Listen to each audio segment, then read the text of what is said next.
मी एक तर ना रुईया कॉलेजमधून केलं. रुईयाचं आहे कोणी बाय एनी चान्स आपल्याकडे? बेस्ट कॉलेज आहे भाई. काय कॉलेज आहे ते? Best faculty, best staff, best students. Best कॉलेजमध्ये कसं व्यक्तिमत्व होतं ज्यांच्या तासाला 100% अटेंडन्स असायची.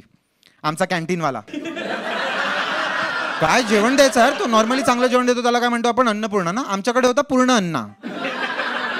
काय जेवण द्यायचं भाई, काय जेवण. चिकनचा पीस 3 दिवस दादा अडकायचा, 3 दिवसानंतर सेम टेस्ट. काय जेवण भाई. मुलं रिकामे डबे घेऊन यायचे, कॉलेजमधून भरून घेऊन जायचे. एवढं भारी टेस्ट. मी बोललेलो झोमॅटोवर टाका यार कॉलेज, आपलं रेस्टॉरंट बनवू देते यार. आणि पुढे कॉलेज सगळं बंक करून कॉलेज कॅन्टीनमध्ये बसलेलं सर. अण्णा ना भाई फुल जेवण बिवण द्यायचं, सोडायचा, गॉसिपमध्ये लागायचा तो. त्याला सगळ्यांचं माहिती कोणाचं काय चालू आहे, कोणाच्या मेदूवड्यामध्ये कोणाची चटणी, त्याला सगळं पूर्ण फुल आयडिया. त्यांचे रिलेशनशिप तिकडे स्टार्ट व्हायचे. माझे 4 ब्रेकअप झाले तर कॅन्टीनमध्ये. नंतर कळलं अण्णाच नजर लावायचा की साल्याचा ब्रेकअप होते, फ्राईड राईस शेअर करून नाही खाणार हा मग.